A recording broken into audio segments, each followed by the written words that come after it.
Hey guys, today I'm going to be doing my out-of-box review for the HGUC Geara Zulu, and I've actually snapped up this kit a few weeks ago, but it's just been pushed back in the queue because I wanted to review some of the newer kits for you guys first, because those other kits were new and fresh and I knew you guys are anxious to hear about some new kits. But this is an older kit if you saw the unboxing. This kit is from back in 2009, but still a very, very good high grade. In a way, kind of reminds me a lot of the Zaku 2 F2. Not only from the fact that it's obviously very inspired by its early predecessor in the Zaku 2, but just the fact that it's kind of an older kit, but really, really nicely engineered kit, and it's a really nice kit overall. Now, on the negative side, it does have quite a lot of stickers. Now, I think that is just a lot due to the design.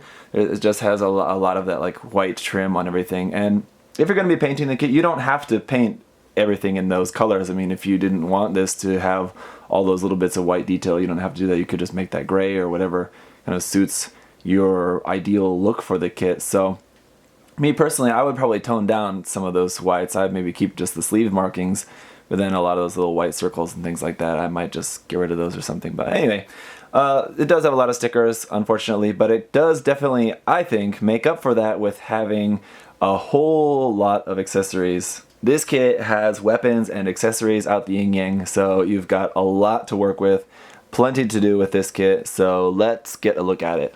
So let's take a closer look and start off here with the head. The head design obviously very inspired by old World War I, like German soldier mask there, so that's a pretty cool just kind of take on that introduction of that style into the Gundam universe. It's certainly not the first time that Gundam and mobile suit designs have taken from that, but anyway, the head articulation is pretty good actually. You wouldn't think it would be a little bit limited by that head, but though you do have that extra piece there in the neck that will allow you to bring the head up nice and far, down to there, side to side, not really all that much, but you can turn the mono eye up underneath the head there. There is the switch there that you can turn the mono eye from left to right. That obviously is a sticker there for that. Sticker here on the side of the head. You do have a couple options for the head. You can have just the helmet without the commander antenna, but I chose to have the one with the commander antenna. I think that's probably what I'll stick with for mine, but you do have that option if you want. I like that sticker there on the side of the head. I'll definitely have to try to get my hands on a water slide of that. As for the torso, you do have a little bit of movement, but really not all that much. I think if you pull that apart, you can maybe get a little bit of a stomach crunch there, and then a little bit side to side, but that's basically just pulling it up on that polycap. In the shoulders, you do have a seam line here on the shoulder armor. Of course, that's pretty much to be expected for any kind of Zaku-esque, this kind of shoulder pauldron design. But that does move forward and back a little bit. The shoulder can move up. You can really only bring the arm up to there, about 90 degrees. Not really all that much, just because this is all just running into each other. I think you probably could modify that if you have this space here. See the gap to the top of the armor there? If you cut that gap up a little bit higher so that you made that, or you could even go like all the way up to the top, just cut out this whole section here, then as long as that's not holding the polycap, I'd have to check, but you could cut some of that away so that this could move farther up is basically what I'm saying. So anyway, some nice part separation here with these tan parts sticking out at the top and the bottom of the arm, and then here on the legs as well. Those little bits of like tan piping are really nice. You can bend the elbow more than 90 degrees, but not crazy. Obviously a rotation there at the top of the arm, and then wrist is just on ball joints like normal. Stickers going around here for sticker around for those black and white parts there on the arm. The front skirt will also move up and down like that. It's just one piece connected like that. You could also probably separate this, but then I think you'd have to modify that a bit to be able to keep that together. Best bet is probably just leaving it together unless you really want to get creative with it. Obviously sticker here, sticker here, sticker here, here, here. Side skirts will also move up and down a little bit, like with normal Zaku kits. They don't really move a whole lot. Back skirt doesn't move at all. We do have this little panel cover, which you can put there on the back skirt. I just have it off because we're going to be having it off for most of the review anyway, so I went ahead and just took it off already. So if you don't want to have any accessories mounted onto the back skirt, you can keep that panel on if you want. Pretty cool backpack, I like this. It is very similar to the Geara Doga, which of course this kit is based off, or which the mobile suit is based off of. Moving down here to the legs, we have a peg hole there underneath the skirt for mounting this onto an action base. The leg joint will rotate side to side. Unfortunately, the legs at the top there are just a polycap ball joint there, so that's just plugged on, so you don't get a whole lot of rotation at the top of the leg, but I think it's enough. You can get the legs wide enough. The problem is getting them out far enough, and they kind of go out, I think also that's kind of enough to there. It's probably good. I think I said enough times. Getting the knee bent is more than 90 degrees. It's very much like the elbow. It's more than 90 degrees, but not a whole lot more. Some nice detail all around here. Obviously going to be some seam lines going on this. I did actually already glue the seam line on the leg, so that's why you're maybe seeing some glue on there on the front. And on the back here is a panel line, but then down here this is a seam line there. On the thigh, all the seams are just hidden as panel lines, so you don't have to worry about that there. So really, as far as the seam lines go that you have to worry about on this kit, basically on the front and then back of the leg there, on the shoulder there, and that's pretty much it. So that's always nice, not to have to deal with too much of that stuff. So then here underneath the feet, some nice full detail there, no empty spaces, that's nice. The feet can go side to side a bit. You're not going to really get too wide of a stance out of this kit, but I think it's probably going to be enough. No separation of the foot, just all one piece. We can get that forward to there, back to there. Obviously white stickers here and then there on the front as well for that. Now let's get into the accessories because we have a lot. So as you previously saw for a moment there, we have the beam axe. This is really nice. You could have just that part if you want, or you can plug that onto there. Then I want to break out this part here. Now this is just a kind of weapons rack that will attach onto the back skirt. So when we have that panel taken off, we can plug this on there instead. Just on the back skirt like that.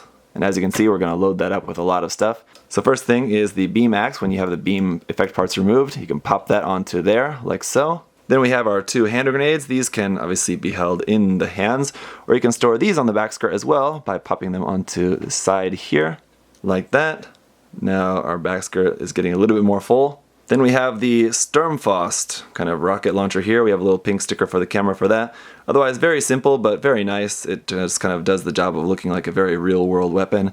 This can also be plugged onto the back skirt here like so, and then our back skirt is fully loaded up. Then for hand options, aside from the two holding hands that I have there on the kit already, we do also have the open hand. Now again, these are the same hands that we've got in all of the Origin kits, as well as the real grade Senanju, and a bunch of other kits have used these hands. So these are very commonly used Xeon type mobile suit hands.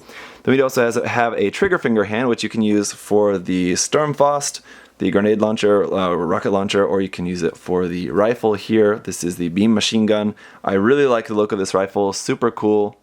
One thing I just love about all the weapons for this kit is how realistic everything looks. It's all like real world, even like the mobile suit, like I mentioned, is based off of like real German design there with the helmet, and then we have these weapons that are all kind of based off of real weapons. Another sticker here for the camera for this one as well. The grenade launcher part, I think, is what that is. Here at the bottom, that would be just for like a single grenade, I guess, or what exactly that would be for. It can be separated. This can be held in the hand. I tested it.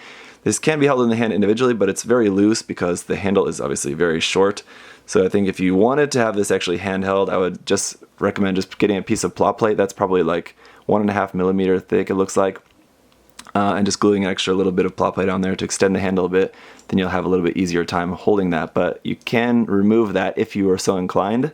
But the accessories don't end there. We still have 2 sets, well actually 6 sets of extra ammo for your machine gun. Now these are just molded as just 3 molded together as 1, but you can plug these onto the front skirts like this.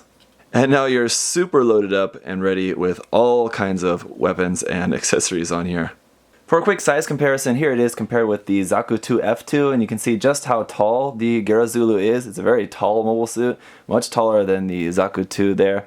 So I think maybe without seeing this comparison, that may have been hard for you guys to tell, so definitely wanted to show this to you. As with a lot of the Unicorn mobile suits, this kit is definitely a little bit larger than usual. So if you couldn't tell, I really like this kit, and there's really not much about it that I think I would change. I mean, it has pretty much all the articulation that I would want or expect out of it for a high grade. As far as the seam lines go, there are a couple seam lines on there, but I guess if there's anything that I would want to improve on, yeah, you know, I really can't think of anything really except for maybe having some other different weapons, but there are different variations of this kit that do have different weapons. So I guess if this weapons loadout didn't do it for you, you could always get one of the other different versions and swap them. So yeah, So just speaking on a couple of the questions that you guys may have about the weapons, one thing that a lot of HG and MG Zaku kits have is trouble holding the Heat Hawk or whatever it is, other different variation like this, or it's a beam tomahawk or heat hawk or whatever it is anyway. So a lot of them have trouble holding that. It can be quite loose in the hand. In this case though, it doesn't seem to be an issue. It does seem to be that it's tight enough in the hand that you aren't going to have to deal with any looseness holding that weapon, which is nice. Another thing is the Sturmfaust, the kind of bazooka there. If you are able to hold that up over the shoulder, and no, not really, the wrist of that hand is not bent, so you can't actually do that. If you have the arm extended completely straight out, you can have that on top of the arm, but it looks kind of silly, it doesn't really look natural, so holding that up under the arm like this is pretty much going to be your best option for actually having that in hand, in use, in some sort of like action pose. I guess if you have it just like standing just on its own, then probably just having the arm extended straight down and then that in front of the arm will probably look okay. So I gotta tell you guys, the high grade Unicorn series kits are some of my favorite Gundam kits out there. There's just so many really cool designs, and for the majority, from my experience, all the kits have been really nice quality kits as well. So I really like checking out any new kits from the HG line from Gundam Unicorn or the Unicorn MSV series.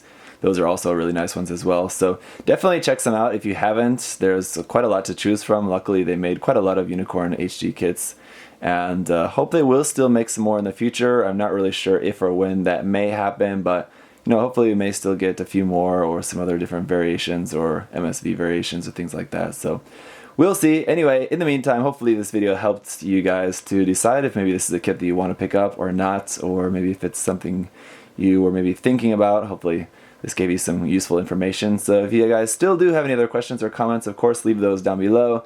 Always love hearing from you guys. Thank you so much for watching. As always, see you guys next time. Bye-bye. Thanks for watching.